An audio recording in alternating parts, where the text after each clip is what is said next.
আসসালামু আলাইকুম। আমি কাজী মোহাম্মদ আছি আপনাদের সাথে ইসলাম ট্রাভেল এন্ড কনসালটেন্সি থেকে আপনাদের সবাইকে জানাই স্বাগতম। আজকে আমি কথা বলবো মঙ্গোলিয়া সম্পর্কে। এর আগে বলে রাখি আমার চ্যানেলটি নতুন, আপনাদের ভালো লাগলে অবশ্যই like, comment, share and subscribe করে আমাদের পাশে থাকবেন। তো টপিকসে আসি। আজকে আমি কথা বলবো মঙ্গোলিয়া সম্পর্কে।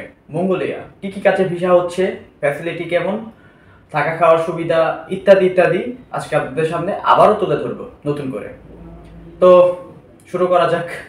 আজকে আমি কথা বলবো মঙ্গোলিয়া সম্পর্কে। মঙ্গোলিয়া বিভিন্ন কাজে বিষয় হচ্ছে: ১. কনস্ট্রাকশন, ২. গার্মেন্টস, ৩. ফ্যাক্টরি, ৪. এগ্রিকালচার। এছাড়াও আরও অনেক রকম কাজের বিষয় হয়ে থাকে, তবে আনফর্চুনেটলি আমার তেমনভাবে জানা নেই। তবে যেগুলো কাজের কথাগুলো আমি বলেছি সেগুলোর কাজের বিষয় দেখতে খুবই ভালো, বিশেষ করে কনস্ট্রাকশন। যারা কনস্ট্রাকশন কাজে যেতে চাচ্ছেন, বিশেষ করে যারা মেশিন টাইলসের কাজ জানেন, তারপর হচ্ছে ওয়েল্ডিংয়ের ভালো কাজ জানেন, শাটারিং কার্পেন্টারের কাজ ভালো করে জানেন, তাদের আসলে মঙ্গোলিয়া যে ভালো একটা কিছু করার সম্ভাবনা আছে। যারা কাজ জানেন, আই থিঙ্ক যারা স্কিল অবস্থায় আছেন, তাদেরকে আমি বলবো মঙ্গোলিয়া তাদের জন্য খুবই ভালো একটা জায়গা। এবং ওইখানে গেলে 500 থেকে 600, ইভেন 700-800 ডলার পর্যন্ত আর্নিং করা যায় খুব সহজেই। এটা হচ্ছে বেসিক ইনকাম যারা কাজ জানে তাদের ক্ষেত্রে। আর যারা কাজ জানে না, তাদের আমি মঙ্গোলিয়া যেতে সাধারণত নিষেধ করব। নিষেধ বলতে এটা আমার সাজেস্ট যে যারা মঙ্গোলিয়াতে যাবেন অবশ্যই কাজ শিখে যাবেন।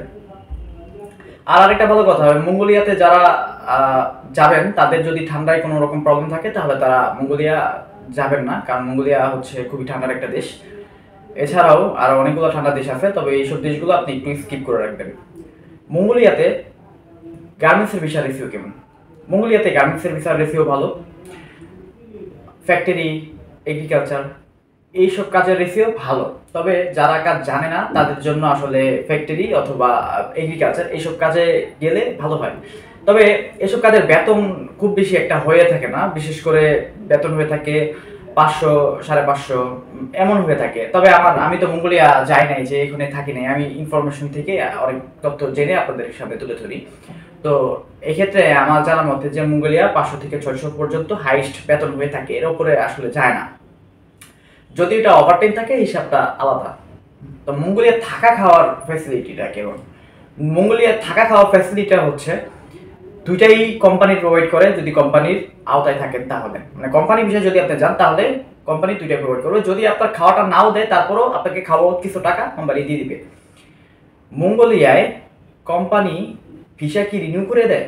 হ্যাঁ, মঙ্গোলিয়ায় যদি কোম্পানির আওতায় থাকেন, একটা যাত্রী যদি কোনো কোম্পানির ভেতরে থাকে, কোম্পানির আন্ডারে থাকে, তাহলে ওই যাত্রীকে কোম্পানি 4 বছর পর্যন্ত ভিসা নিজ খরচে রিনিউ করে দিবে। অথবা আরও কয়েকটা সিস্টেম আছে, এটা হচ্ছে যে যাত্রীকে অর্ধেক এবং কোম্পানি অর্ধেক, এই সম্মিলিতভাবে তাদের ভিসাটা রিনিউ করে থাকে প্রতি বছর বছর। তো যারা যারা মঙ্গোলিয়া যেতে চান তারা খুব সহজেই যেতে পারেন। তবে মঙ্গোলিয়ার জন্য আপনাদের একটু সময় দিতে হবে। মঙ্গোলিয়ার জন্য সর্বনিম্ন 3 থেকে 4 মাস, সর্বোচ্চ 5 থেকে 6 মাস এর মধ্যেই আসলে সময়টা লাগে। তবে আমাকে অনেকেই কমেন্টসে বলেছে, ভাই আমি নাকি ভুল তথ্য দিয়ে থাকি, আমি নাকি মঙ্গোলিয়া সম্পর্কে কিছুই জানি না। আমি ঠিক আছে, আমি মঙ্গোলিয়া সম্পর্কে হয়তো আমার অনেক কিছুই অজানা থাকতে পারে, তবে আমি অনেক কিছু জেনে আপনাদের কাছে তথ্য তুলে ধরার চেষ্টা করি। তো আমার যদি কোনো রকম ভুল তথ্য আপনাদের দেওয়া হয়, আমার এই তথ্যগুলো আসলে আপনারা ক্ষমা দৃষ্টিতে দেখবেন ছোট ভাই হিসাবে, কারণ মানুষ হিসাবে আমি আসলে ভুল আবার হতেই পারে, স্বাভাবিক, এটা আপনারা এটা ক্ষমা দৃষ্টিতে দেখবেন। আর আরেকটা কথা হচ্ছে যে মঙ্গোলিয়া যারা যাবেন তাদের খরচটা কেমন হতে পারে। তবে আমি খরচটা সবাই চাই যে একটু স্কিপ করতে, কারণ খরচটার ব্যাপারে অনেকের অনেক মতভিন্নতা থাকে। এর মধ্যে হচ্ছে আপনার খরচটা পড়তে পারে প্রায় 4 লাখ থেকে 5 লাখ, মানে এর মধ্যেই। হ্যাঁ, এর বেশিও না বা এর কমও না। আসলে যারা খুব কম টাকায় আপনাকে প্রলোভন দেখাবে যে 2.5 লাখ, 3 লাখ, 3.5 লাখ টাকায় আপনাকে মঙ্গোলিয়া পাঠিয়ে দিবে, তাদের কাছে ভুলেও আপনারা ফাইল জমা দিবেন না। তবে থাকে কিছু কিছু এজেন্সি থাকে, আমি সবার কথা বলছি না, তবে আপনাদের যাদেরকে মনে হয় যে না তারা বিশ্বস্ত, তারা কাজটা করতে পারবে ভালো, এমন কারো কাছেই আপনারা খুব বুঝে শুনে জেনে তারপরে ফাইল জমা দেওয়ার চেষ্টা করবেন। তো মঙ্গোলিয়া নিয়ে এই পর্যন্তই থাকলো আজকে। সামনে বিস্তারিত আপনাদের আরও অনেক তথ্য দিব, যদি বেঁচে থাকি। দোয়া করবেন আমার জন্য। সবাই ভালো থাকবেন, সুস্থ থাকবেন। আর আবারও বলছি, আমার এই চ্যানেলটি যদি আপনাদের ভালো লেগে থাকে অবশ্যই like, comment, share and subscribe করে আমার পাশে থাকবেন।